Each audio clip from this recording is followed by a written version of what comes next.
পৃথিবীতে কেউ স্থায়ী হয় না, হোক না সে মহাবীর কিবা নমরুদ। কেউ ভবে চিরকাল রয় না, পৃথিবীতে কেউ স্থায়ী হয় না। ফেরাউন শেষ তক ছিল না, মৃত্যু তাকেও ছেড়ে দিল না। ফেরাউন শেষ তক ছিল না, মৃত্যু তাকেও ছেড়ে দিল না।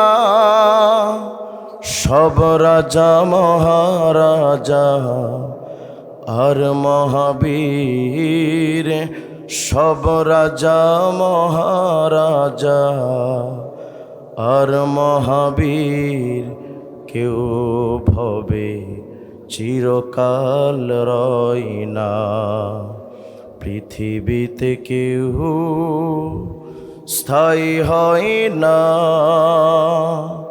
হোক না সে মহাবীর কিবা হাসিনা, কেউ ভবে চিরকাল রয় না। সবাই গলা ছেড়ে কণ্ঠ ছেড়ে আওয়াজ করে সমবেত কণ্ঠে উচ্চ আওয়াজে একসাথে বলেন আল্লাহু আকবার।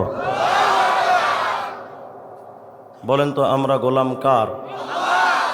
আমাদেরকে জীবন্ত রাখেন কে? মৃত্যু দান করেন কে? ফাঁসিতে ঝুলানোর আগে প্রাণ ভিক্ষা দেওয়ার মালিক কে? ক্ষমতা দেওয়া নেওয়ার মালিক কে? জনগণ। জনগণ। ক্ষমতা দেওয়ার মালিক কে? ক্ষমতা থেকে কান ধরিয়ে নামানোর মালিক কে? যদি জনগণ এবং সুপ্রিম পাওয়ার দিয়ে পৃথিবীতে টিকে থাকা যেত, শেখ হাসিনা দুপুরের ভাত না খায়া পালাইতো না। এসবি, ডিবি, র্যাব, বিডিআর, সেনাবাহিনী, বিমান বাহিনী, এনএসআই, ডিজিএফআই সকল পাওয়ার সাথে থাকার পরও জুলুম করে আলেমদের হাতে হাত কড়া লাগিয়ে গরুর দড়ি দিয়ে টেনে শেখ হাসিনা বাংলাদেশে টিকতে পারে নাই। সুতরাং এটা আগাম ভবিষ্যতের সকল সরকারের জন্য বিরাট বড় একটা সবক।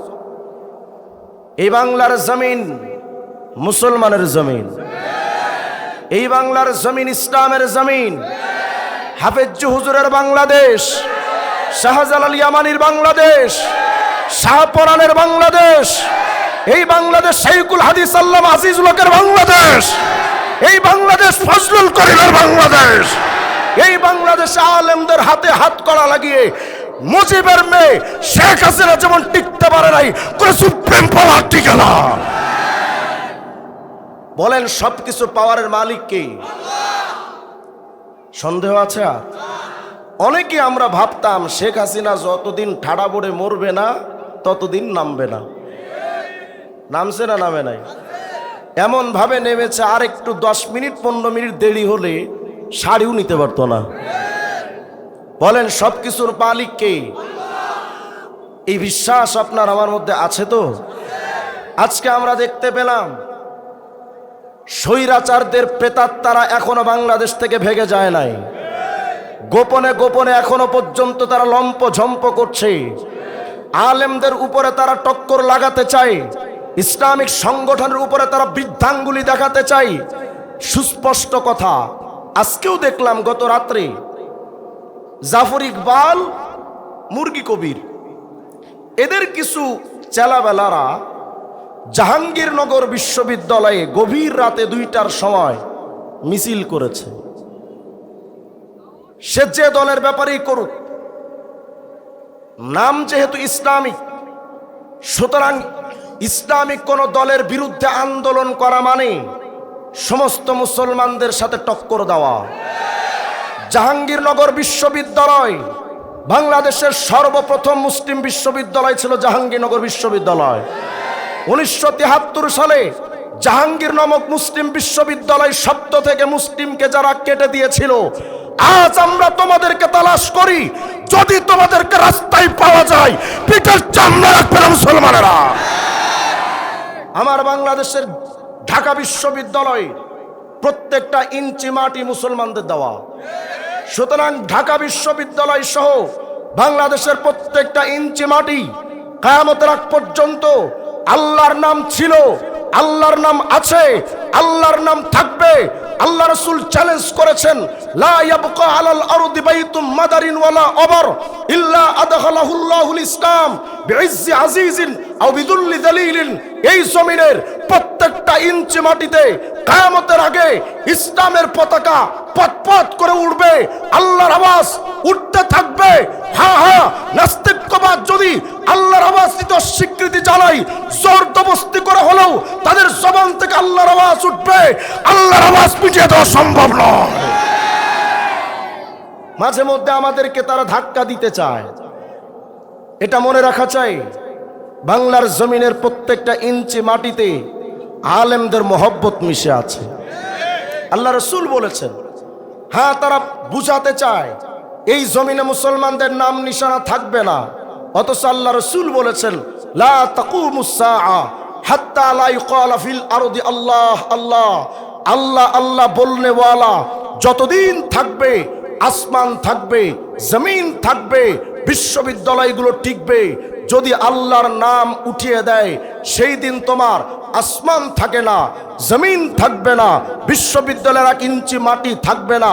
অতএব যারা এই বাংলার জমিনে থেকে গত স্বৈরাচার সরকারের আমলে আমাদের 116 জন আলেমের নামে যারা লিস্ট করেছিলেন, আমাদের 19 জন বক্তা নিষিদ্ধ বক্তার তালিকায় আমিও ছিলাম। 2 বার গ্রেফতার হয়েছি, বারবার আলেমদেরকে কারারুদ্ধ করা হয়েছে, বছরের পর বছর আলেমদেরকে জেলখানায় পুরে রাখা হয়েছে, আলেমদেরকে ফাঁসি দেওয়া হয়েছে, জঙ্গি বলে তাদেরকে কারারুদ্ধ করা হয়েছে, আয়না ঘরে রাখা হয়েছে, রিমান্ডে রাখা হয়েছে, সিটিডিজির গোপন আস্তানায় নিয়ে নির্যাতন করা হয়েছে। বাংলার জমিনে আলেমদের মিটিয়ে দেওয়া যায় নাই। 1971-এর আগে আলেমরা ছিল, আজও আলেমরা আছে, কিয়ামতের আগ পর্যন্ত থাকবে। 2013 সালে আমাদেরকে শাপলার চত্বরে 10 মিনিটে অস্ত্রের গুলির সামনে আমাদেরকে ময়দান সাফ করে আব্দুর রাজ্জাক নামক এক কুলাঙ্গার স্বৈরাচার শেখ হাসিনার অবৈধ মন্ত্রী ছিল, দাবি করেছিল 10 মিনিটে তো ময়দান খালি, হেফাজতিরা কই? মিডিয়ার সামনে এসে আমাদের নিয়ে ঠাট্টা করে বলেছিল আলেমরা কই। আজ আমি প্রশ্ন করি, আলেমরা কোথায়? দেখতে চাও? চট করে তো বাংলাদেশে ঢুকতে চাও, তো আসো বাংলাদেশে, আলেমদেরকে দেখে যাও। সেই আলেমরা আজও আছে। কোথায়? মাহফিলে আছে, ময়দানে আছে, মসজিদে আছে, মাদ্রাসায় আছে, খানকায় আছে। আলেমদের বিচরণ প্রত্যেকটা ইঞ্চি ইঞ্চি মাটিতে আছে। তোমরা প্রশ্ন করেছিলে আলেমরা কই? আজ আমি প্রশ্ন করতে চাই, ও স্বৈরাচারের প্রেতাত্মারা, তোরা কোথায়? আজকে তো তোমাদেরকে বাটি চালান দিয়েও খুঁজে পাওয়া যায় না। আলেমদেরকে খুব হালকা মনে করেছিল ওরা। কারাগারে আমরা থেকে 50 জন আলেম ছিলাম, আমরা কারাগারে আল্লাহর কাছে দোয়া করতাম প্রতিদিন। মাওলানা মামুনুল হক সাহেব, আইয়ুবী সাহেব, জুনায়েদ আল হাবিব সাহেব, আমির হামজা সাহেব, সবাই আমরা একই সাথে কারাগারে। কি মামলা? ককটেল বিস্ফোরণ। আমার নামে যে মামলাটা লিখেছে, দেখি লিখতেছে বাইতুল মুকাররমের সামনে মামুনুল হক নির্দেশ দিচ্ছে ককটেল মারার। জুনায়েদ আল হাবিব সাহেব ককটেল মারে, আইয়ুবী সাহেবের হাত একটা ভাঙা, উনি হাত দিয়া নাকি মানুষের মাথায় লাঠি দিয়া বাড়ি দেয়। শয়তানও বিশ্বাস করে? আমার তো মনে হয় শয়তান এদের দিকে তাকাই তো আর হাসতো যে তোরা আমি শয়তানরা হারায় দিলি। লিখতেছে ওই জায়গায় রিজওয়ান রফিকিও ককটেল মারতেছিল, অথচ আমি ওই দিন বাসায় ঘুমানো। তা আমি মামলার কাগজটা দেখে বুঝলাম যিনি মামলাটা লিখছেন উনি যে গাঞ্জা খাইছে সম্ভবত এই গাঞ্জার মেয়াদ ছিল না। এত বড় ডাহা মিথ্যা কথা শয়তানও কয় না। বলেন জমিন কার? আসমান কার? এই জমিন আসমানে আওয়াজ রবে কার? আল্লাহর আওয়াজ মিটিয়ে দেওয়া সম্ভব। কিন্তু আপনাদের আফসোস আর আমাদের আফসোস হলো আমরা সৈনিক আল্লাহর, কিন্তু আল্লাহকে আমরাও ভুলে গেছি। এখানেও অনেক মানুষ এমন পাওয়া যাবে, গত 1 বছর এসে নেতার পেছনে চামচামি করেছে ঠিক, জয় বাংলার স্লোগান দিয়েছে ঠিক, কিন্তু অনেক মানুষ এখানেও পাওয়া যাবে গত 1 বছর এসে তার মালিকের নামের জিকির করার সময় পায় নাই, আল্লাহকে ডাকার সময় পায়নি। টাকলা মুরাদ বলেছিল সংবিধানে আল্লাহর নাম রাখা যাবে না। আরে বাপ রে বাপ, কি পাওয়ার! অবশেষে মাহিয়া আপা খেলা দেখায় দিল। এখন টাকলা মুরাদরে যদি আপনি ভারণ দেন তাও খুঁজে পাবেন না। জমিন আসমানে আওয়াজ রবে কার? সংবিধানে আল্লাহর নাম থাকতে দিতে চায় না যারা। চলেন আজকে আল্লাহ রাজত্বের কিছু ইতিহাস আপনাদেরকে শোনাই, যে আল্লাহ রাজত্বটা কত বিশাল। বেশি উপরে যাওয়া লাগবে না, চোখের সামনে যেগুলো আছে কিছু নমুনা দেখেন তো। আল্লাহর জমিন আসমান কত বিরাট। এরপরে আপনারা সিদ্ধান্ত নেবেন যে আল্লাহকে ডাকবেন নাকি দুনিয়ার কোনো সুপ্রিম পাওয়ারের দালালি আর চামচামি করবেন, পরে সিদ্ধান্ত নিয়েন। আগে বুঝেন তো, দেখেন তো আল্লাহ রাজত্বের ইতিহাসটা কত বিরাট। আমরা যে পৃথিবীতে বসবাস করি, এই পৃথিবী আর ওপরে যে আসমান, এই আসমান আর জমিনের দূরত্বটা একটু বুঝেন তো কত বিশাল দূর। সামথিং একটা বিষয় বুঝেন, ঢাকা থেকে এই গাইবান্ধা কত দূর হবে আনুমানিক? 350 কিলোমিটার। 350 কিলোমিটার ঢাকার। আমি গাজীপুর বোটবাজারে থাকি, ওখান থেকে পর্যন্ত আমার সময় লাগছে আসতে প্রায় 5.5 থেকে 6 ঘন্টা, অথচ দূরত্ব মাত্র 350 কিলো। 350 কিলোমিটার দূরত্বের ঢাকা থেকে পর্যন্ত আসতে এত সময় 6 ঘন্টা। আর বিজ্ঞানীরা লিখেছেন, সৌর বিজ্ঞানীরা, মাথার উপরে যে সূর্যটা থাকে, এই সূর্যটা কিন্তু এত কাছে নয়। কত দূর? বলে পৃথিবীর জমিন থেকে সূর্যের মাঝখানের ব্যবধান অন্তত 300-500 কিলোমিটার নয়, অন্তত 15,14,00,000 কিলোমিটার। সুবহানাল্লাহ বলবেন না আপনারা? কি ভাবতেছেন? মোটামুটি শ্বশুরবাড়ির কাছাকাছি তো নাকি? আল্লাহু আকবার। 15,14,00,000 কিলোমিটার দূরের সূর্যের আলো পৃথিবীতে যে আসে, 350 কিলোমিটার আসতে আমার সময় লাগলো 6 ঘন্টা। আর 15,14,00,000 কিলোমিটার দূরের সূর্যের আলো পৃথিবীর জমিনে যে আসে, আলোর জন্য, আলো এত দ্রুত গতিতে আলো চলে, সময় লাগে মাত্র 8 মিনিট 20 সেকেন্ড। সুবহানাল্লাহ বলবেন না আপনারা? আচ্ছা কল্পনা করেন তো, এটা প্রজেক্টর না? আচ্ছা, মূল আলোচনায় যাওয়ার আগে একটু আমি আপনাদেরকে একটা ফতোয়া জানতে চাই আপনাদের থেকে। আপনার সাউন্ডে গলা টানে অতিরিক্ত। সূরা নূরের 31 নম্বর আয়াত, আল্লাহ তাআলা বলেন, ওয়াকুল্লিল মুমিনাত ইয়াগদুদনা মিন আবসারিহিন্না। হে রাসূল, আপনি ঈমানদার নারীদেরকে বলেন যেন তারা তাদের চক্ষুটাকে অবনত রাখে, মানে পুরুষের দিকে না তাকায়। সিদ্ধান্ত কার? বলেন না কার? আচ্ছা, সুনানে আবু দাউদের 4112 নম্বর হাদিস, আম্মাজান উম্মে সালামা রাদিয়াল্লাহু আনহা বলেন, কুনতু ইনদা রাসূলিল্লাহি সাল্লাল্লাহু আলাইহি ওয়াসাল্লাম ওয়া ইনদাহু মাইমুনা। আমি একদিন রাসূলের কাছে ছিলাম, নবীর আরেকজন বিবি হযরত মাইমুনাও আমাদের পাশে ছিলেন।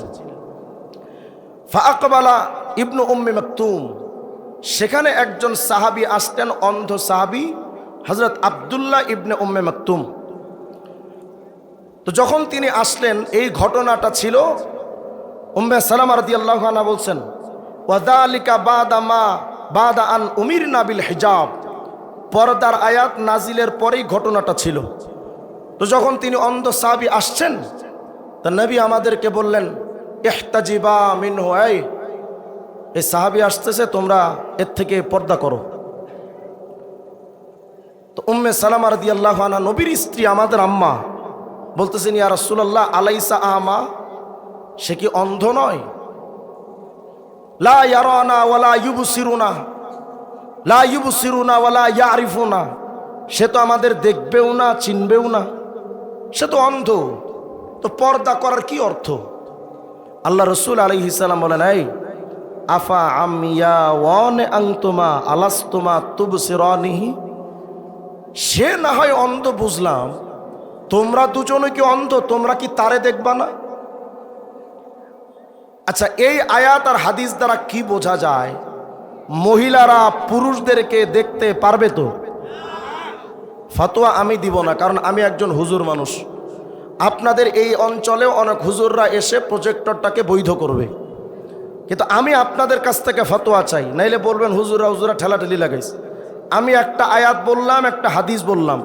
আয়াতে বলে মহিলা পুরুষ দেখতে পারবে না, সুনানে আবু দাউদের 4112 নম্বর হাদিসে বলে মহিলারা পুরুষকে দেখতে পারবে না। নবী নিজের স্ত্রীদেরকে বলেছেন তোমরা অন্ধ সাহাবীর দিকে তাকাইতে পারো না, পর্দা করো। এই আয়াত আর হাদিস দ্বারা কি বোঝা যায়? প্রজেক্টর তো একেবারে 100% জায়েজ। জায়েজ জায়েজ আপনারাই বলেন তো, প্রজেক্টর জায়েজ না না জায়েজ? যদি না জায়েজ হয়, কোনো মহিলা যদি আমাকে দেখেন বা স্টেজের কাউকে দেখেন, অন্তরের মধ্যে যদি কোনো কুমন্ত্রণা জাগ্রত হয়, একটা নজর তাকাবে, একটা কবিরা গুনাহ, 7000 বছর জাহান্নাম। এখন যেই সকল বক্তারা এগুলোকে জায়েজ বলে থাকেন, আপনি তাদের থেকে দলিল নেন। যদি তারা দলিল দিতে পারে, আমি যে কোনো সময় আমার মতকে ফিরিয়ে নিতে পারি। তবে মনে রাখবেন, আমার কাছেও কোরআনের আয়াত দলিল, সহিহ হাদিস দলিল। কোন বক্তার বাপের ক্ষমতা না এগুলো ছিন্ন বিচ্ছিন্ন করে ভিন্ন মতবাদ পেশ করা। কোন বক্তার বাপের ক্ষমতা নাই। হ্যাঁ, জোরদবস্তি করে অনেক মতবাদ চালিয়ে দেওয়া যায়, কিন্তু ইসলামের সামনে, কোরআন এবং হাদিসের সামনে কোন বাতিলের কোন মতবাদ টিকতে পারে না। আমি সুস্পষ্টভাবে ফতোয়া দিয়ে যাচ্ছি, যারা প্রজেক্টরকে জায়েজ বলে তারা ভণ্ড, যারা প্রজেক্টরকে বৈধ বলে তারা টাটকা ভণ্ড, তারা ফরমালিন মুক্ত ভণ্ড। এ ব্যাপারে যারা সন্দেহ করবে তারাও ভণ্ড। বলেন প্রজেক্টর জায়েজ না না জায়েজ? তাহলে প্রজেক্টর বন্ধ করতে হবে। কি এর বন্ধ করছে? এরা চিটার। এগুলো মাইক এর মুখটা অন্যদিকে ঘোরান তো, এই মুখটা অন্যদিকে ঘোরা দেন।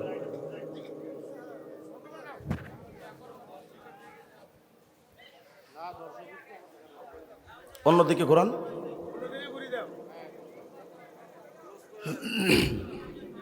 ব্যাস, আপনার তো কাজ নাই, নিয়ে যান গা, কাজ নাই। মা বোনদেরকে অনুরোধ করি, মাহফিলে এসে গুনাহ কামাই করার কোনো অর্থ তো নাই।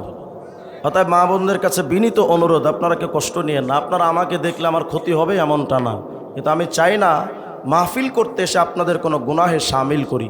আল্লাহ পাক আমার মা বোনদেরকে বোঝা তৌফিক দান করেন। মনোযোগ দেন। বিরক্ত হচ্ছেন না তো আপনারা? বিরক্ত না, খুব মনোযোগ দেন। 1 সেকেন্ড আলো অন্তত 3 লক্ষ কিলোমিটার দূরে যেতে পারে।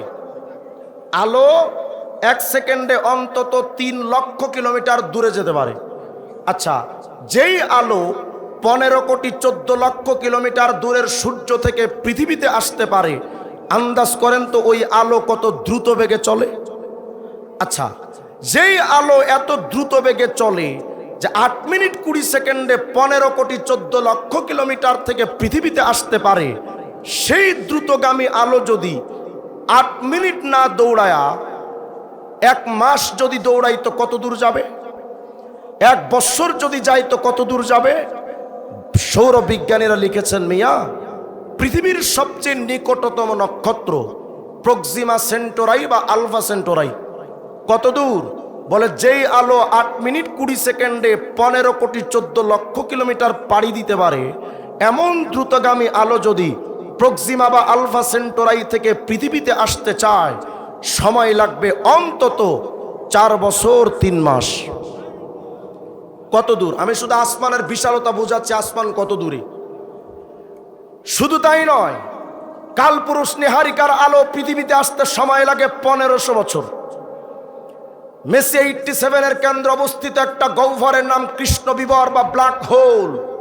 কত দূর? বলে আলো যদি ব্ল্যাক হোল থেকে পৃথিবীতে আসতে চায়, সময় লাগবে অন্তত 27,000 বছর। আল্লাহু আকবার, আসতে বলেন আপনারা। আমি কিন্তু এখনো প্রথম আসমানে যাইনি, শুধু আসমানের দূরত্ব বোঝাচ্ছে আসমান কত দূরে। শুধু তাই নয়, আকাশে কোটি কোটি গ্যালাক্সি আছে, এর মধ্যে একটা গ্যালাক্সির নাম অ্যান্ড্রোমিডা। কত দূর? বলে অ্যান্ড্রোমিডার আলো যদি পৃথিবীতে আসতে চায় সময় লাগবে আলোর গতিতেও অন্তত 25 লক্ষ বছর। এখনো শেষ হয় না, আসমান এখনো পাই নাই আমরা। আর কত দূর? গত কিছুদিন আগে নাসার বিজ্ঞানীরা নতুন একটা তথ্য দিলেন যে পৃথিবীর সবচেয়ে দূরে অবস্থিত একটা নক্ষত্রের সন্ধান তারা পেয়েছেন। কি নাম? বলে ইকারাস। কত দূর? বলে ইকারাস এত দূরে, তার আলো যদি পৃথিবীতে পৌঁছাতে চায় সময় লাগবে অন্তত 900 কোটি বছর। এখনো প্রথম আসমানে যায়নি। শেষ আর একটা তথ্য শুনেন, যেই আলো 8 মিনিট 20 সেকেন্ডে 15 কোটি 14 লক্ষ কিলোমিটার পাড়ি দিতে পারে, এমন দ্রুতগামী আলো যদি গ্লোবুলার নক্ষত্রপুঞ্জ থেকে পৃথিবীতে আসতে চায় সময় লাগবে অন্তত 12,400 কোটি বছর। বিজ্ঞান তালাশ করতে করতে করতে গ্লোবুলার নক্ষত্রপুঞ্জ গেল মহাশূন্য পাড়ি দিয়েছে। আজ পর্যন্ত বিজ্ঞান আসমান যে কোথায়, আসমান খুঁজে পায় নাই। আল্লাহু আকবার! আসমান কত দূর? এত দূরত্বের হিসাব দিলাম, এবার সংক্ষেপে শুনেন তো আসমানটা কত বিশাল। আমরা তো বাংলাদেশে থাকি মাত্র 56,000 বর্গ মাইল। এই 56,000 বর্গ মাইলের বাংলাদেশ কত বিরাট। বিজ্ঞান বলে দেখো মিয়া, 56,000 বর্গ মাইল তো এতটা ছোট যে মানচিত্রে খুঁজেই পাওয়া যাবে না। পুরা পৃথিবীটা কত বড় জানো? বাংলাদেশ মাত্র 56,000 বর্গ মাইল, আর পুরা পৃথিবীটা হলো অন্তত 20 কোটি বর্গ মাইল। আশ্চর্য হওয়ার কিছু নেই। এই পৃথিবীটা যত বিশাল, পুরা পৃথিবীটাকে একত্রিত করে মাথার উপরে যে সূর্যের টাকার কয়েনের মতো একটা সূর্য থাকে মাথার উপরে, এই ছোট্ট সূর্যটা পুরা পৃথিবীর চাইতে অন্তত 13 লক্ষ গুণ বড়। আস্তে কোন আল্লাহু আকবার! শুধু তাই নয়, আকাশে কোটি কোটি তারকা আছে, এর মধ্যে বিগ বস এক তারকার নাম ইউআই স্কুটি, যেটা আমরা চোখেই দেখি না। কত বড়? বলে পৃথিবীর চাইতে যেই সূর্যটা 13 লক্ষ গুণ বড়, ওই সূর্যের চাইতে ওই তারকা আরো 500 কোটি গুণ বড়। কি ভাবতেছেন? মোটামুটি দেওয়ানবাগি পীর সাহেবের পেটের মতোই তো। আওয়াজ দিয়া কোন আল্লাহু আকবার! অথচ ওই তারকা আমরা আসমানের চোখেই দেখি না। ছোট্ট একটা জায়গা অবস্থান করা বিগ বস ওই তারকাটা যদি এত বিশাল হয়, তো পুরো আসমানটা কত বড়। আল্লাহু আকবার বলেন। শেষ আমার ভূমিকা, এবার শুনেন।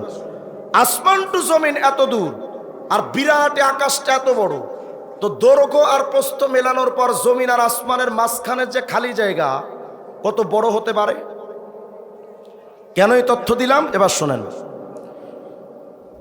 সরওয়ারে দো আলম বিশ্বনবী মুহাম্মদুর রাসূলুল্লাহ সাল্লাল্লাহু আলাইহি ওয়াসাল্লাম হাদিসের মধ্যে বলেন, আল জামিউ সগীর লিসুয়ুতি 4619 নম্বর হাদিস। পয়গম্বর নবী আমার বলেন, জানো জমিন থেকে আসমানটা যত দূর আর মাঝখানে যত বিরাট খালি জায়গা, ওয়াল্লাহু আকবার তামলাউ মা বাইনাস সামাই ওয়াল আরদ।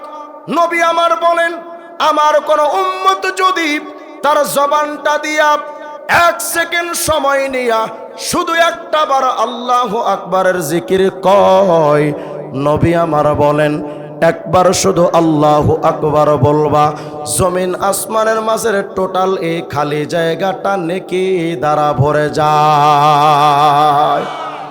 বলেন আল্লাহু আকবার। আবার বলেন আল্লাহু আকবার। মনোযোগ যদি থাকে তো মুমিন জবাব দেন তো দেখি। জমিন আসমানের মাঝে টোটালি খালি জায়গাটা নেকি দ্বারা ভরে যাবে। কি বললে? বলেন বলেন, কি বললে? এত জমিন তো আসমানের হিসাব। ফাতহুল কাদির লিশাওকানি খণ্ড 1 পৃষ্ঠা 17 বর্ণনা। পয়গম্বর নবী আমার বলেন, শোনো, লাউ আন্নাদ দুনিয়া কুল্লাহা বিহাদাফিরিহা ফি ইয়াদি রাজুলিন মিন উম্মতি সুম্মা ক্বালা আলহামদুলিল্লাহ লাকানাল হামদু আফযালা মিন যালিক। নবী আমার বলেন, এই উম্মত শুনো, নবী যেন বুঝাইতে চান তুমি শুধু গাইবান্ধা জেলার মাটির মালিক হইবা শুধু এমনটা নয়। যদি গাইবান্ধা জেলার মাটির মালিক তুমি একলা হও, শুধু গাইবান্ধা নয়, রংপুর বিভাগের মালিক যদি তুমি একাই হও, শুধু রংপুর বিভাগ নয়, ঢাকার গুলশান, বনানী, যাত্রাবাড়ি, সায়দাবাদ, পল্টন, গুলিস্তান, টোটাল ঢাকার মালিক যদি তুমি হয়ে যাও, বাংলাদেশের এক প্রান্ত থেকে অপর প্রান্ত পর্যন্ত টোটালি বাংলাদেশের মাটির মালিক একলাই যদি হও, শুধু বাংলাদেশটা নয়, ওয়াশিংটন থেকে নিয়ে দিল্লির লালকেল্লা পর্যন্ত পৃথিবীর আরবের 22টা রাষ্ট্রের মালিক যদি তুমি একা হও, শুধু তাই নয়, নবী আমার বুঝাতে চান পৃথিবীর এক প্রান্ত থেকে অপর প্রান্ত পর্যন্ত পুরা পৃথিবীর মাটির মালিক যদি একা হও, পুরা পৃথিবীর মাটির জমির জায়গার কাগজের মালিক যদি তুমি একা হও, শুধু জমিনের মালিক নয়, জমিনের নিচে যত সম্পত্তি আছে না কেন, স্বর্ণের খনি, রূপার খনি, হীরার খনি, ডায়মন্ডের খনি, তেলের খনি, গ্যাসের খনি বা কয়লার খনি, সমস্ত খনিজ পদার্থের মালিক যদি আমার কোনো উম্মত হয়, এর উম্মতের দল শুধু জমিন আর নিচের সম্পত্তি নয়, জমিনের উপরে যত সম্পত্তি আছে না কেন, যত টাকা, যত রিয়াল, যত দিনার বা দিরহাম বা ডলার, টোটাল সম্পত্তির মালিক যদি তুমি একলা হও, নবী বুঝাইতে চান পুরা দুনিয়াটা বিক্রি করলে যত দাম, একবার আলহামদুলিল্লাহ বললে তার চাইতে বেশি মূল্যবান। বলেন আলহামদুলিল্লাহ, আবার বলেন আলহামদুলিল্লাহ। এগুলো কই যায়? ওই কই যান? কি বিরক্ত হচ্ছে নাকি আপনারা? উঠাইছেন তো আমার 11:30টায়, ভাই আমি কি করবো বলেন? যদি উঠাউটি করেন আমার কিন্তু তবিয়ত খারাপ। কেউ উঠাউটি করলে অথবা যদি আশপাশে কেউ ডিস্টার্ব করে আমি কিন্তু মাহফিল ছেড়ে জায়গা, আমার একটা খারাপ স্বভাব আছে। উঠাউটি করেন না। আপনারা তো এখান থেকে বাসায় যাবেন, আমি এখান থেকে আগামীকালকে দুপুরে বয়ান করব, আবার রাত্রে 3টা মাহফিল। কষ্ট আপনাদের বেশি না আমার বেশি? আমি ওনাদেরকে বলছিলাম আমাকে 10:30টার দিকে উঠাতে, দেরি হয়ে গেছে যে কারণেই। এখন যদি মাঝখান থেকে 2-1জন উঠাউটি করেন তাহলে আমার মেজাজ নষ্ট হবে। আওয়াজ দিয়া কোন আল্লাহু আকবার। মনোযোগ যদি থাকে তো মুমিন জবাব দেন, জমিন আসমানের মাঝের টোটালি খালি জায়গাটা নেকি দ্বারা ভরে যাবে। জানো কি বললে? বলেন বলেন কি বললে? পুরা দুনিয়াটা বিক্রি করা চাইতে মূল্যবান নেকি হবে। কি বললে? এত জমিন তো আসমানের মাঝখানের হিসাব দিলাম। আদ-দুররুল মানসুর লিসুয়ুতি খণ্ড 6 পৃষ্ঠা 416। আল্লাহর নবীর আপন চাচাতো ভাই রাইসুল মুফাসসিরিন হযরত আব্দুল্লাহ ইবনে আব্বাস বলেন, শোনো, জমিন থেকে আসমানটা যত দূর, গিলাজু কুল্লি আরদিন 500 আম ওয়া বাইনা কুল্লি আরদিন ইলা আরদিন 500 আম। জমিন থেকে আসমানটা যত দূরে, আল্লাহর 7টা জমিন আবার এমন সমপরিমাণ মোটা, জমিন টু জমিন আবার এমন খালি জায়গা। ওয়াগিলাজু কুল্লি সামাইন ইলা সামা ওয়াগিলাজু কুল্লি সামাইন 500 আম ওয়া বাইনাস সামাই ইলা সামাই 500 আম। হযরত ইবনে আব্বাস বলেন, শোনো, জমিন থেকে আসমানটা যত দূর, আসমানের ছাদ আবার এমন সমপরিমাণ মোটা। আল্লাহু আকবার। প্রথম আসমানের ওপর থেকে দ্বিতীয় জমিনের মাঝখানে এমন খালি জায়গা, দ্বিতীয় জমিনটা এমন মোটা। এভাবে করে আল্লাহর এক তবক জমিন আসমান যত দূর, আল্লাহর 7টা জমিন এমন মোটা, 7টা আসমান এমন মোটা, 7টা জমিন টু আসমান, আসমান টু জমিন এমন খালি জায়গা। এর মুমিন, এক তবক জমিন আসমান যদি এত বড় হয় তো আল্লাহর 7 তবক জমিন আসমান কত বিশাল হতে পারে। আল্লাহু আকবার বলেন। হয়তো এখন ভাবতেছেন, হুজুর 7 তবক জমিন আসমান যদি এত বড় হয়, 7 তবক জমিন আসমানের মধ্যে আমি চান্দু তো অস্তিত্বই খুঁজে পাওয়া যাবে না, আমি এতটা ছোট। মায়ার নবী আমার বলেন, না, এমনটা মনে কইরো না। আল মুস্তাদরাক আলা সহিহাইন লিল হাকিম 155 নম্বর হাদিস, নবী আমার বলেন, ফা ইন্নাস সামাওয়াতি ওয়াল আরদা ওয়া মা ফীহিন্না লাউদিয়াত ফি কিফাতিল মিজান ওয়া উদিয়াত লা ইলাহা ইল্লাল্লাহ ফিল কিফাতিল উখরা কানাত আরজাহা মিনহুমা। নবী আমার বলেন, শোনো, সাত তবক জমিন আসমানটা যত বড়, এই সাত তবক জমিন আসমানটারে একত্রিত কইরা যদি মিজানের একটা পাল্লাই রাখো, আর আমার কোন উম্মত যদি তারই জবানটা দিয়া শুধু একটা বার পড়ে লা ইলাহা ইল্লাল্লাহ, এই একবার কালেমা পড়লে যেই নেকিটা হয়, এই নেকিটা যদি মিজানের আর একটা পাল্লাই রাখো, সাত তবক জমিন আসমানের পাল্লাটা হালকা, তোমার একবার কালেমার জিকিরের নেকির পাল্লাটা ভারী হয়ে যাবে। বলেন না লা ইলাহা ইল্লাল্লাহ, আবার বলেন লা ইলাহা ইল্লাল্লাহ, লা ইলাহা ইল্লাল্লাহ। মনোযোগ যদি থাকে তো মুমিন জবাব দেন। জমিন আসমানের মাঝে টোটালি খালি জায়গাটা নেকি দ্বারা ভরে যাবে, কি বললে? বলেন বলেন না, কি বললে? পুরা দুনিয়া বিক্রি করা চাইতে মূল্যবান নেকি হবে জানো, কি বললে? সাত তবক জমিন আসমানে চাইতে ভারী নেকি হবে কোন কালেমার জিকিরে?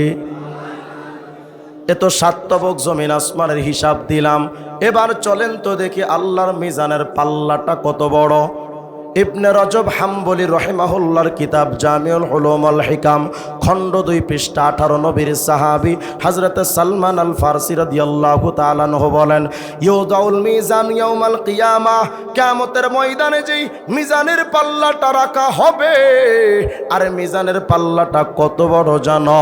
ফালাউ জিনা ফিহিস সামাওয়াতু ওয়াল আরদু লাওয়াসিয়াত, আল্লাহর সাত তবক জমিন আসমান একত্রিত কইরা মিজানের পাল্লায় যদি ঢুকায়া দাও, মিজানের পাল্লাটা এত বড়, সাত তবক জমিন আসমান ঢুকে যাবে, কিন্তু মিজানের পাল্লার একটা পাল্লারও পেট ভরবে না।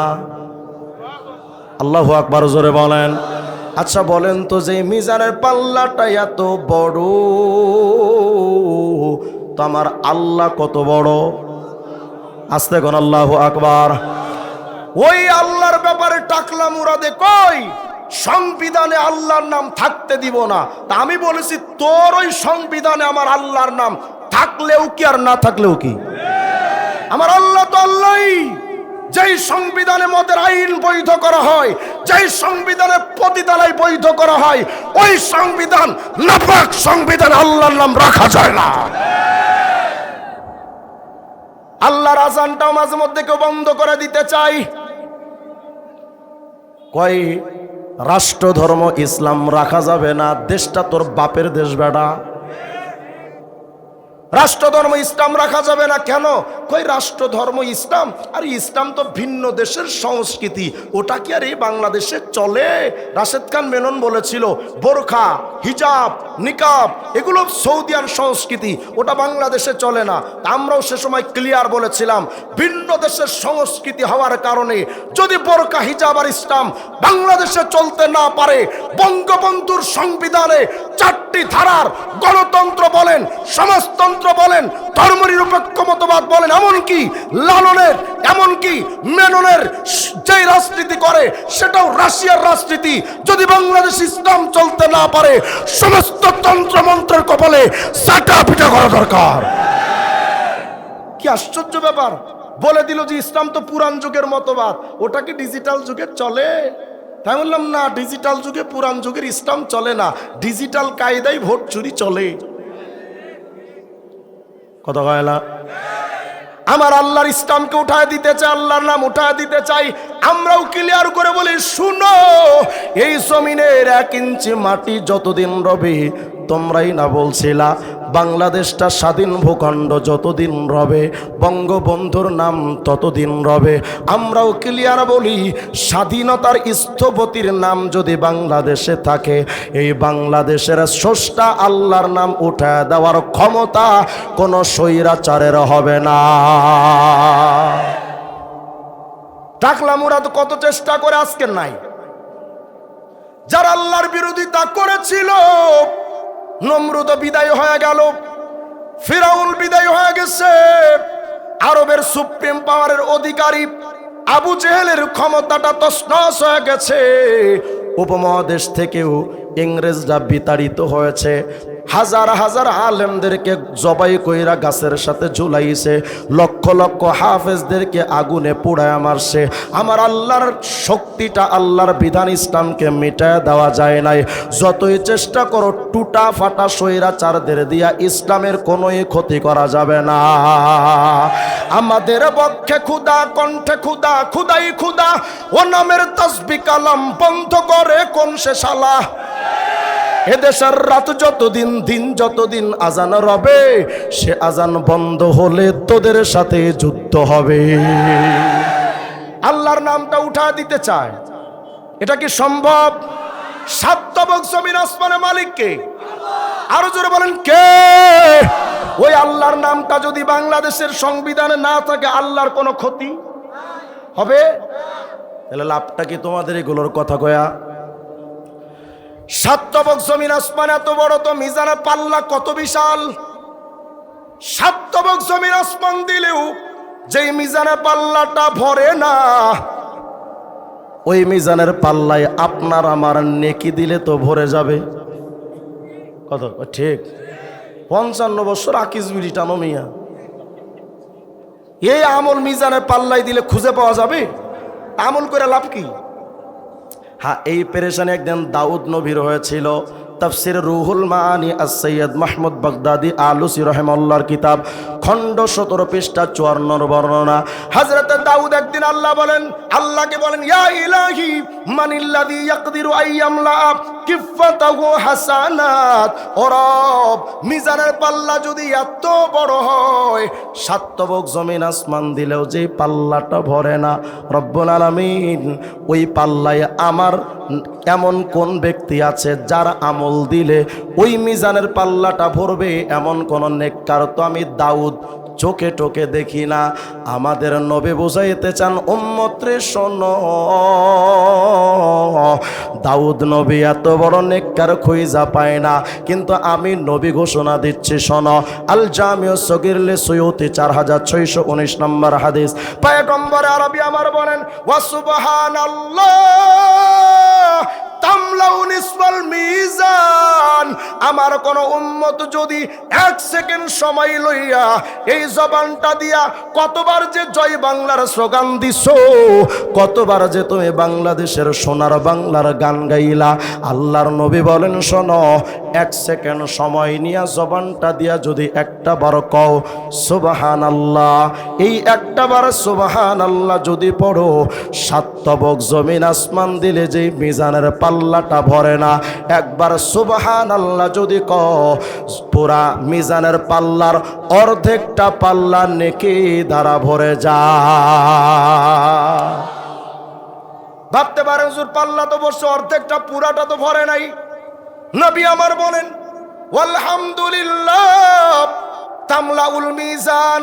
আমার কোন উম্মত যদি জবানটা দিয়া একবার শুধু আলহামদুলিল্লাহ কয়, পুরা মিজানের পাল্লাটা নেকি দ্বারা টইটম্বর হয়ে যায়।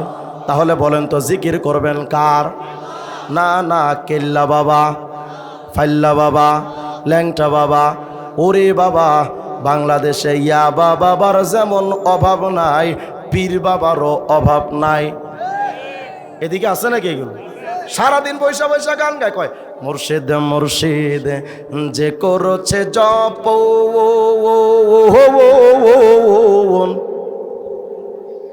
বিনা দুধে দই পা তাইয়া খাইতাছে মাখন। আরে সেই মাখন খাইলে পরে ভবে ক্ষুধা তৃষ্ণা লাগে না, লোহারে বা নাইলারে কাঞ্চা সোনা। কত সুন্দর গান না? কিন্তু কত বড় কুফরি কথা বলেছে জানেন? কয় যারা বাবা বাবা জিকির করবে, তারা দই ছাড়া মাখন খেতে পারবে, দুধ ছাড়া দই খেতে পারবে। নাউজুবিল্লাহ বলেন না। তার মানে শরীয়ত ছাড়া মারেফত পাবে। আচ্ছা বলেন তো, যেই মাখনের মধ্যে দই থাকে না, দুধ থাকে না, ওটা আসল না ভেজাল? তাহলে যেই মারেফতের মধ্যে শরীয়ত থাকে না, ওটা আসল না ভেজাল? এরা আজকে আল্লাহর জিকির করে না, আল্লাহর নাকি ভাল লাগে না, সারাদিন হ্যাকো হ্যাকো মা হাদা, এগুলো কি? গত কয়েকদিন আগে শুনলাম ফরিদপুরের এক শিল্পী, কি জানি আবুল সরকার না আবাল সরকার জানি, আবালে একটা গান বানাইছে, কয় আল্লাহ প্রেমের বান্দা হইয়া আমার বাইচা থাকার আশা নাই। নাউজুবিল্লাহ। আল্লাহ প্রেমের বান্দা হইয়া আমার বাইচা থাকার আশা নাই, তবে মুর্শিদে চাঁদের কাফের হইয়া আমি যেন মইরা যাই। আমিন কোন কোন আমিন। আবার কয় কাবা ঘরের খাদেম হতে আমার মন চাইল না এই জগতে, তবে মুর্শিদে চাঁদের পায়খানাতে আমি যেন চাকরি পাই। কত বড় খাড়া সেটা চিন্তা করছে। ও নাকি কাবা শরীফের খাদেম হইতে মন চায়। আমি বললাম তোর মতো খাটাসের যদি মনেও চায়, সৌদি সরকার তোর বিমানের টিকিটও দিবে না। এরা এখন পীররে মনে করে খোদা। নাউজুবিল্লাহ কয় না? আপনাদের আশপাশে দেওয়ানবাগির খানকা আছে? কথা কয় না? মাজার মোজার আছে না নাই? অনেকে ভাবতে পারেন আমরা মাজার বিরোধী। আল্লাহর কসম আমি মাজার বিরোধী না। আমিও শাহজালাল ইয়ামানির মাজারে জিয়ারত করি, শাহপরানের মাজারে আমিও জিয়ারত করি। জিয়ারতের জায়গার নাম হলো মাজার, কিন্তু আমরা মাজারের বিরোধী না। কিন্তু যেই কবরে বাবা নাই, যেই কবরে গরুর বাছুর শোয়া, যেই কবরে কলা গাছ দিয়া মাজার বানানো, ওইটাকে মাজার যারা বলে তাদের চাইতে বড় ছাগল আর সমাজে হতে পারে না। মাজার তো ইবাদতের জিয়ারতের জায়গা। সেই মাজারে গাঞ্জা চলবে কেন?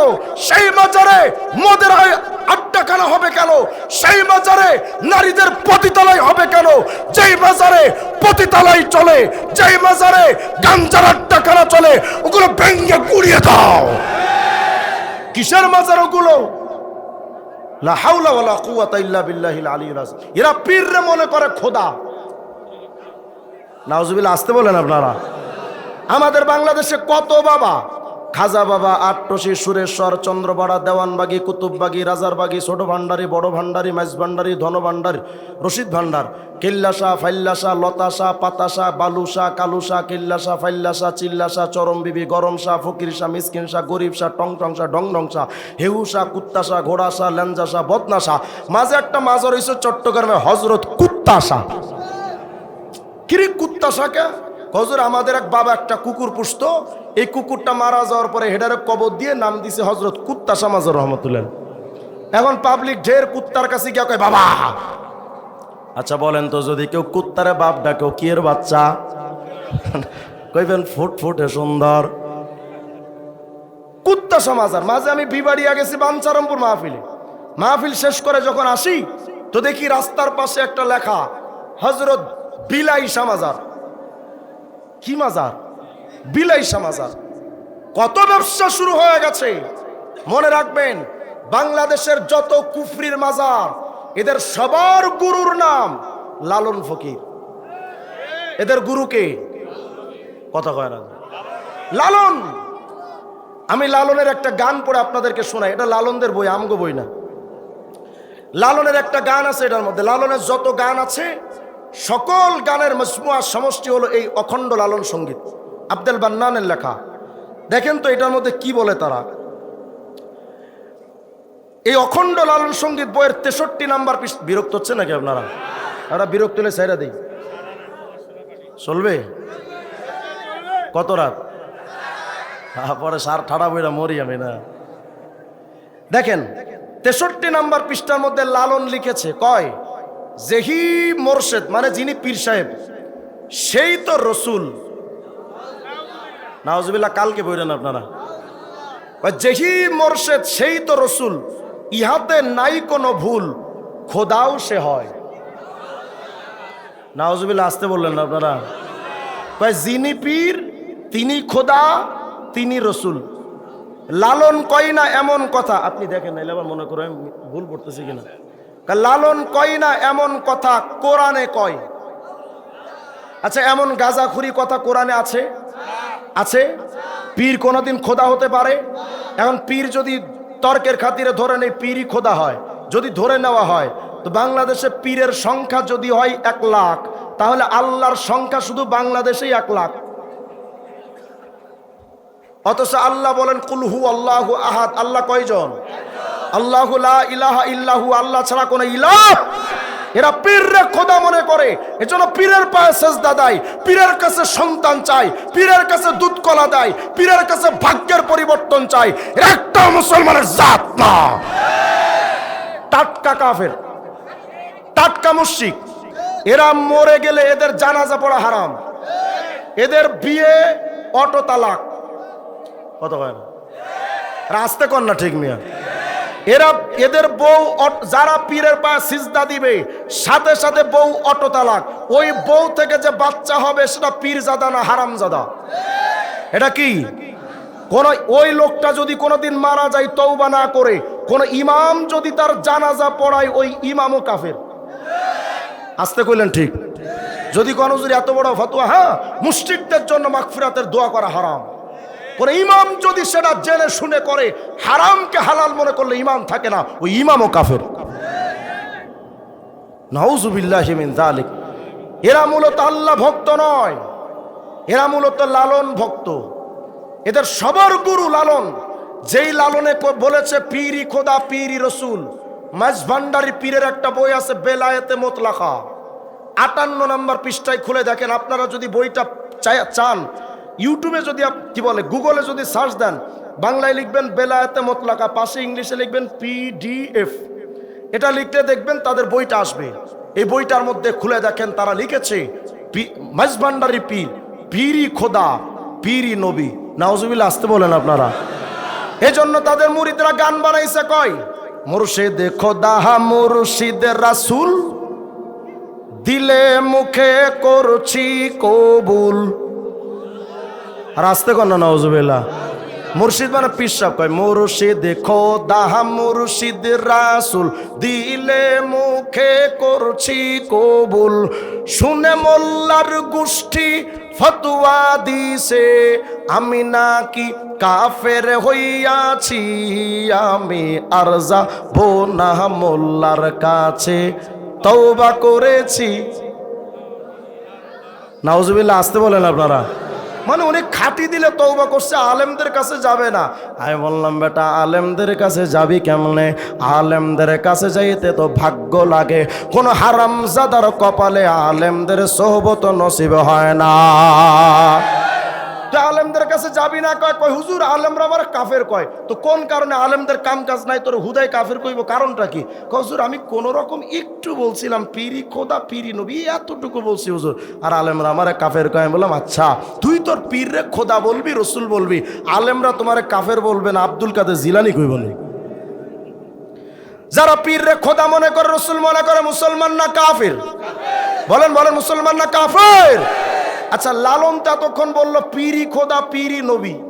এবার দেখেন, এটা লালনবাদের আর একটা বই, লালন দর্শন। এই বইটার মধ্যে যেটা লিখেছে সেটা শুনলে আপনি আশ্চর্য হবেন। তারা মনে করে লালনই খোদা। নাউজুবিল্লাহ বলবেন না আপনারা? লালনই খোদা। তাই বললাম লালন যদি খোদা হয় তো ঠাড়া বইরা মরছে কি লেগে? আল্লাহ কখনো মরে?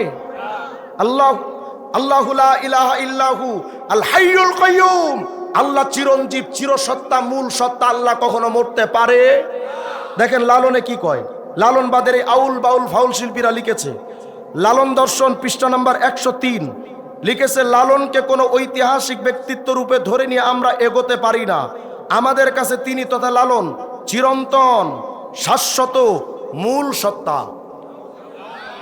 তাহলে লালনই খোদা। বলেন আউল বাউল ফাউল শিল্পীরা মুসলমান না বেঈমান?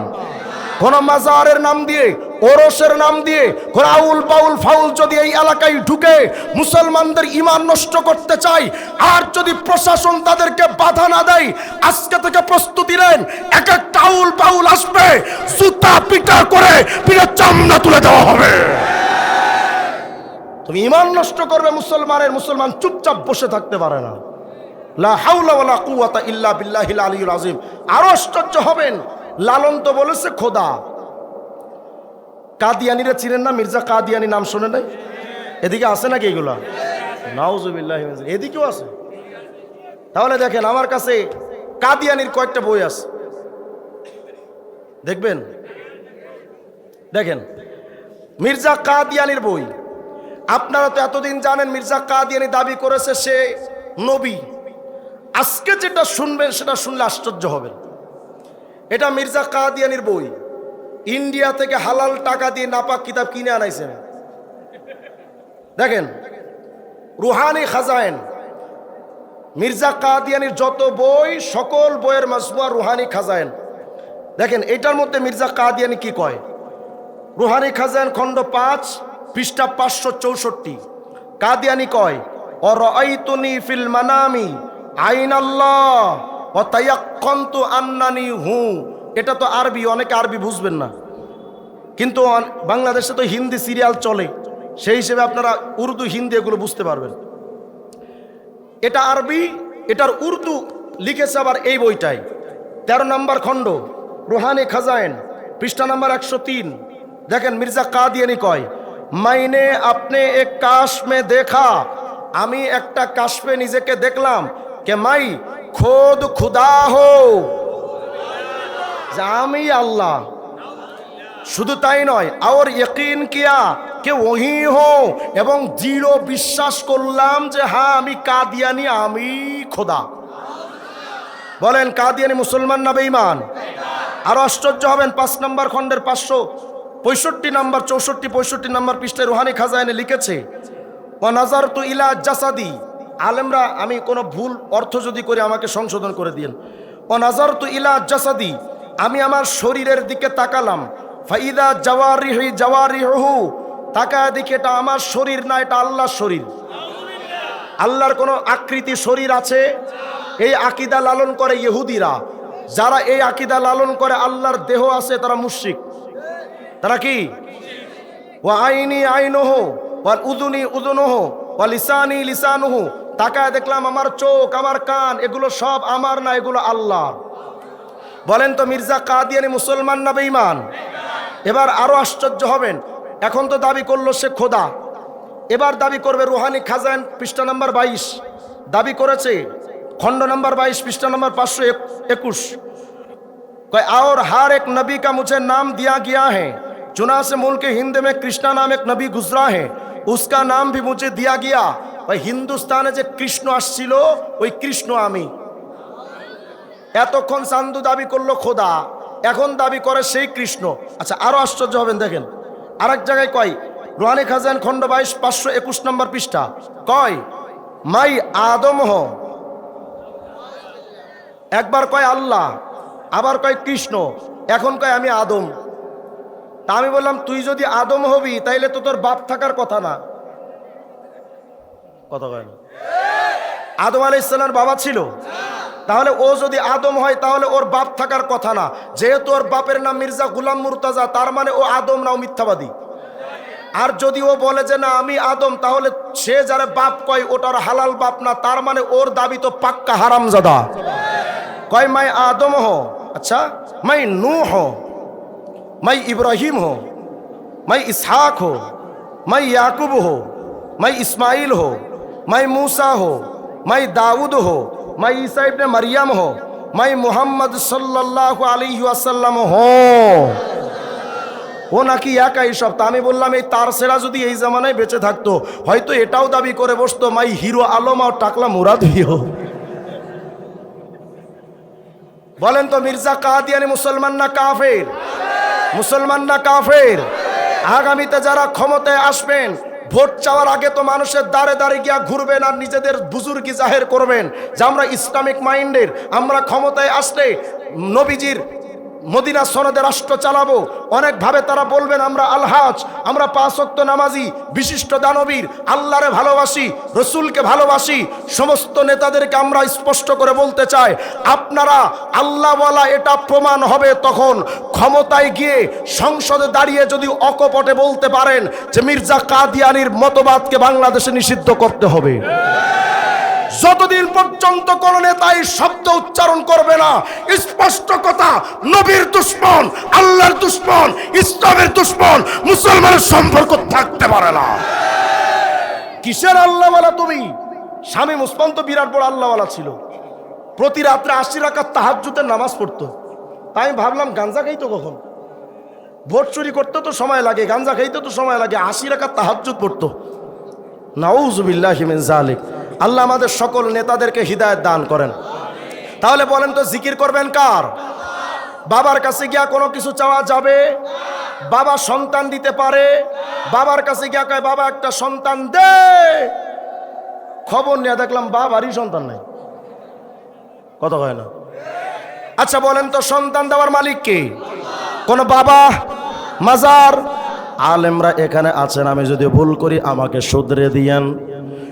সন্তান দেওয়ার মালিক তো পীর দূরের কথা, সন্তান দেওয়ার মালিক কোন নবীও না।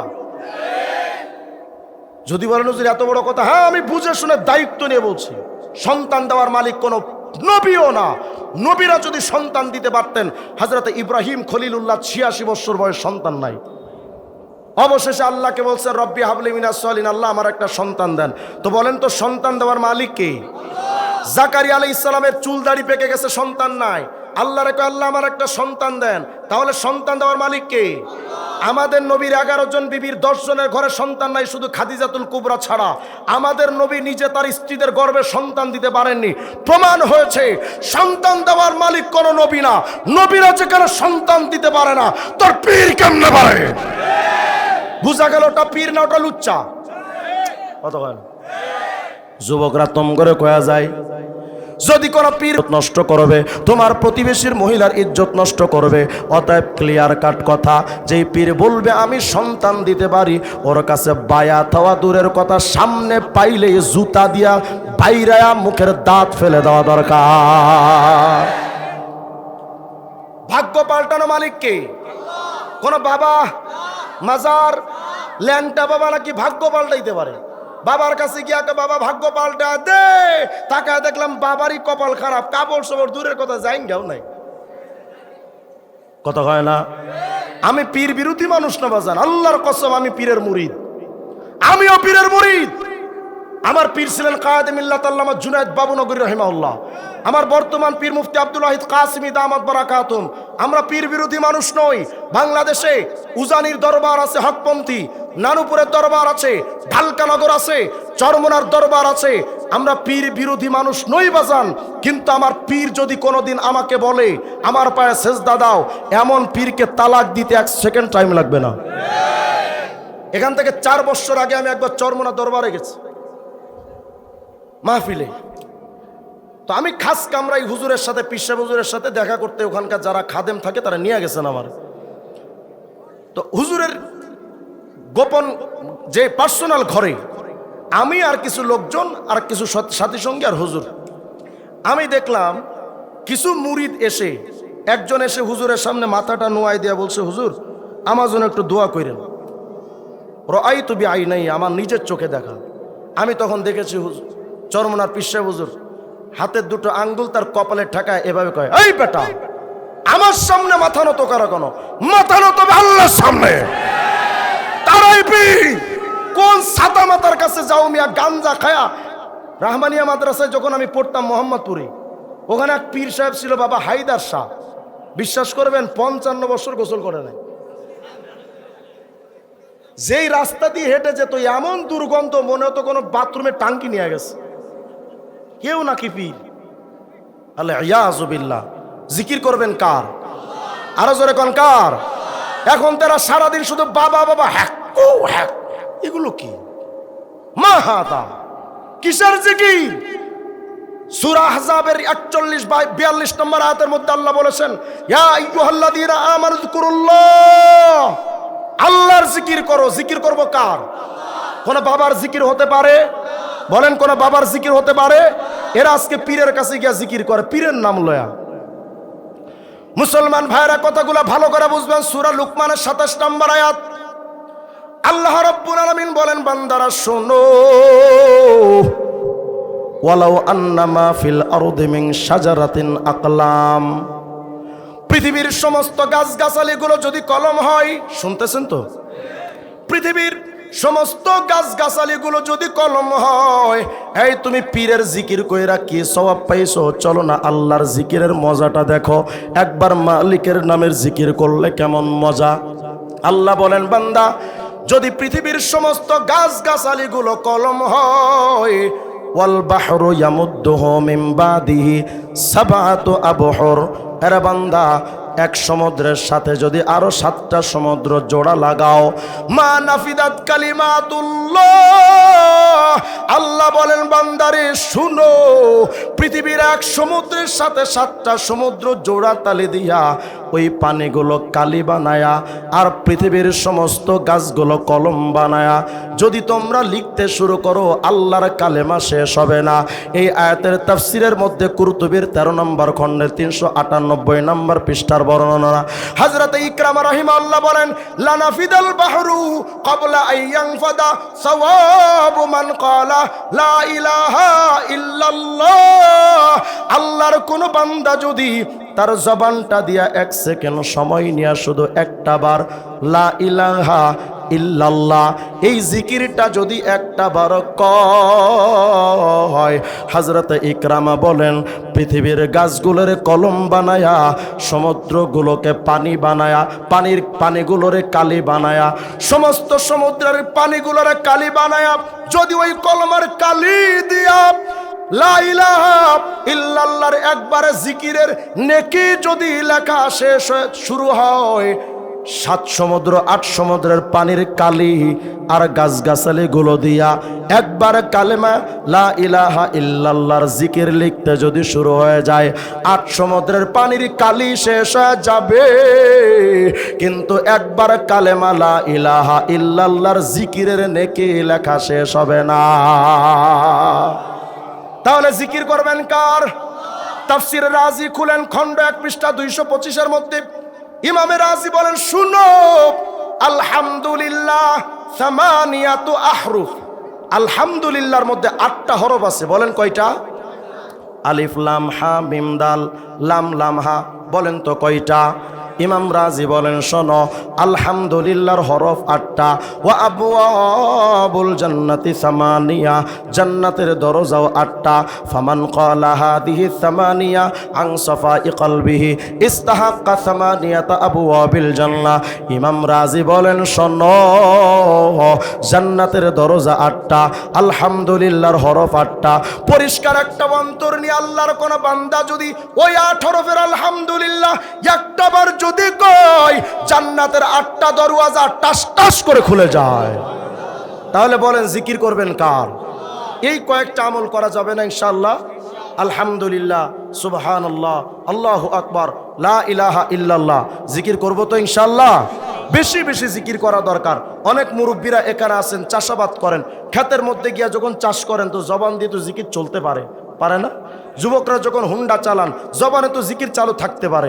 দোকানদার যখন দোকানদারি করেন, খরিদ্দার তো সবসময় থাকে না, অবসর টাইমে একটু জিকির তো চালাতে পারেন। পারবো তো ইনশাআল্লাহ? আল্লাহ তাআলা আমাদের সকলকে কথাগুলোর প্রতি আমল করে বেশি বেশি জবানকে জিকির দ্বারা তাজা রাখার তৌফিক দান করেন। বলেন আমিন।